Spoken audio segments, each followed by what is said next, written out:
One of the things I learned really 1971 and then repeatedly is that surprises that happen in my lifetime happened to me. Many cases were for things that didn't happen in my lifetime, but happened in prior lifetimes, such as in 1971, I was clerking on the floor of the New York Stock Exchange. August 15th, Nixon severs the relationship between gold and the dollar, so essentially defaulting. And I walked on the stock exchange. I said financial crisis, and I would expect it to be down a lot. It was up a lot. I studied history and found that the exact same thing happened in March 5th, 1933, with Roosevelt doing the same thing basically on the radio. And then I understood things better. So what happened for me over the last number of years is there are three big things that are happening in my lifetime that didn't happen. The first is the amount of debt creation and monetization of that and how it's carrying through the system.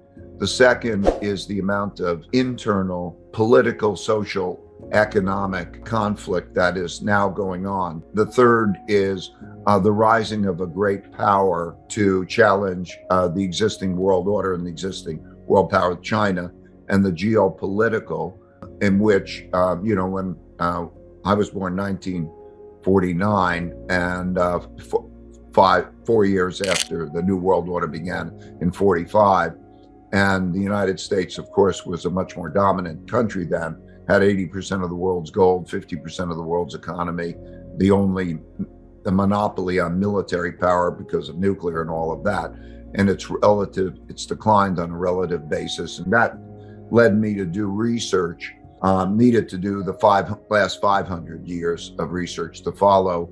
I wanted to study the rise and decline of currencies, reserve currencies, and their empires. And I went back. And in doing that, I also discovered that their acts of nature actually had bigger effects than the first three of those, even with the wars, because of droughts, floods, and pandemics.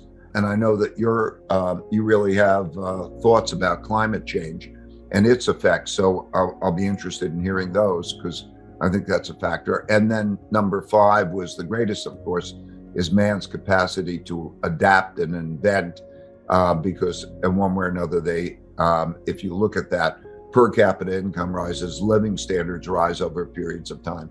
But these big cycles and these big events are dominant. So those are, I think almost everything can fall into those 5 categories. I think that we're in a period in which there's a supply and demand for debt and credit that is, because one man's debts are another man's assets. And there's a supply demand for credit that is having an effect on making us move into a stagflation kind of environment. In other words, the trade-offs between the two will become more difficult. But I think that number 2 influence, the political, is the most important. I think that looking at it year by year, this is the 3rd year of the expansion with a very aggressive monetary policy. And so we're in the part of the typical expansion where there's a lot of inflation pressures because it happened in a giant big way. And everybody's long, the world it's the end of a paradigm, because everybody believes that they want everything to go up. And of course, that creates a dynamic where policy is long, everything goes up.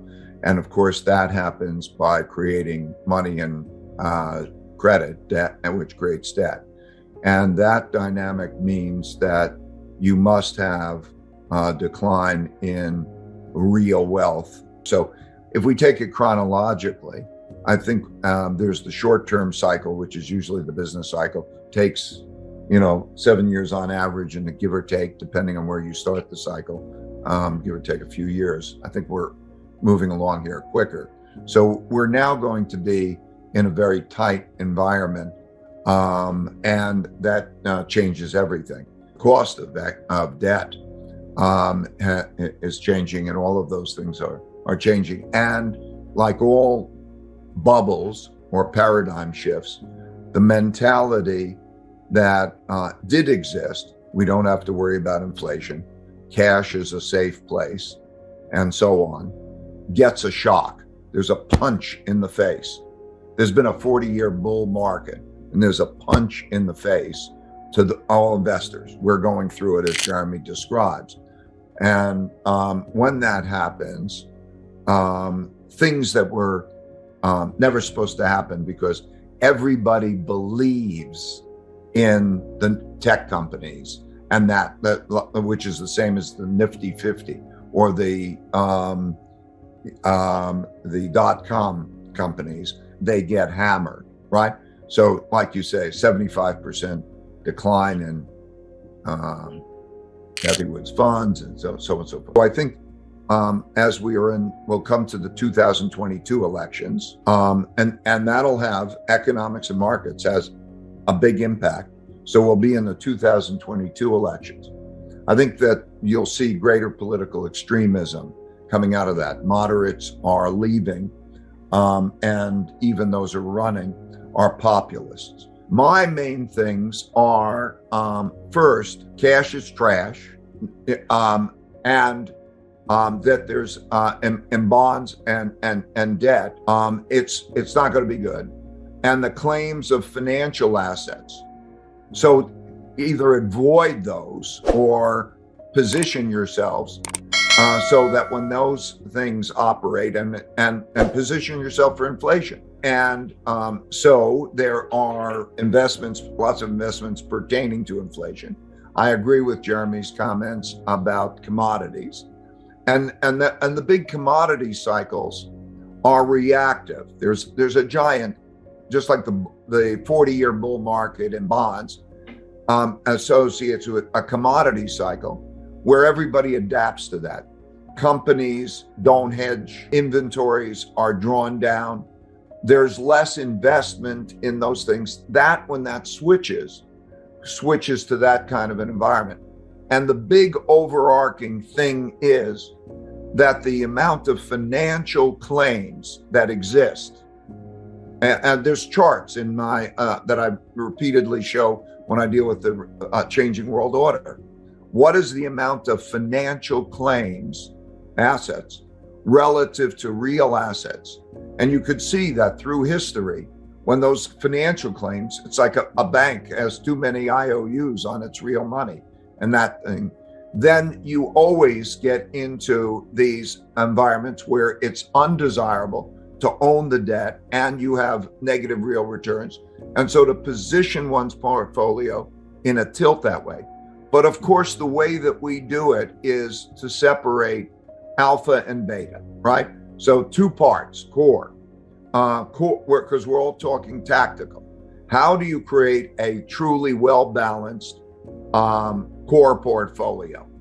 And we know that the typical well portfolio is not well balanced, with its greatest vulnerability being in that upper right quadrant in our box, which is the inflation box.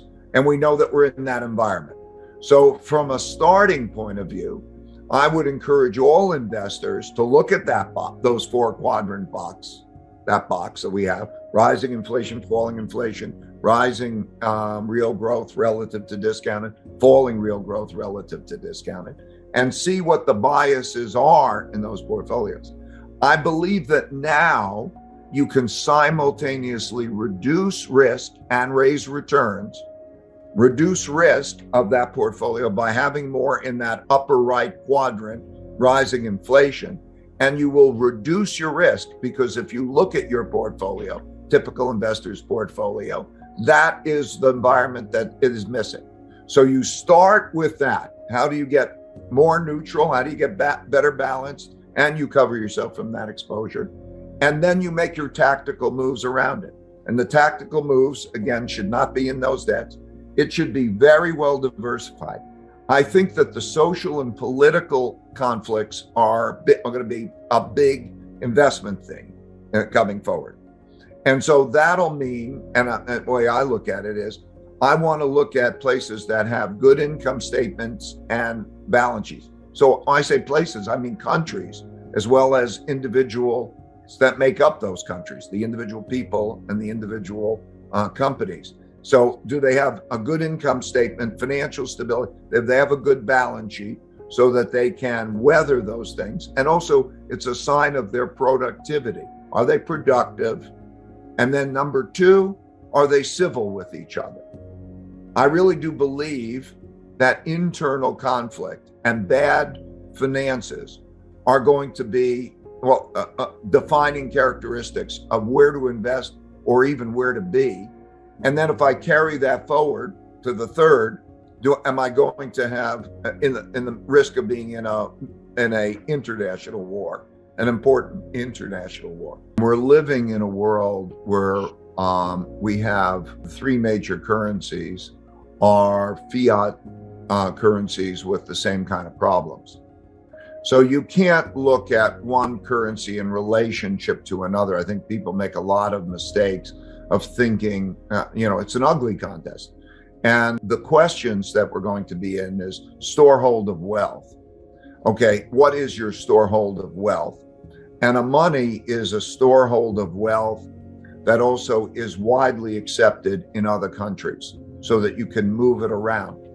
It's not just limited to currencies. Don't think that medium of exchange is the only important thing. So think about the store of the wealth. That's when we deal with the quadrant of the four pieces to try to find a balanced storehold of wealth. And then you have to think, can I move that and sell that anywhere? Am I going to have the free capital markets to do that, or are they going to be a problem? So the diversification of that. And I think we are entering a period where all currencies, the traditional medium of exchange type of currencies, are a lot of currencies will compete. What will be the medium in which I could take something and go someplace else and cost effectively convert that into buying? Okay, the medium of exchange. So I think we're in a storehold of wealth issue. In other words, focus in on that. And then, your transaction cost of converting that storehold of wealth, a balanced portfolio, into buying power. And then you transact, because even in the worst inflations, the worst environments, the currencies, most of the time, still could be mediums of exchange, even though they're devalued. So I encourage people to think about bad fiat currencies generally, and think about storeholds of wealth and what the liquidity is, and think about even what capital wars look like.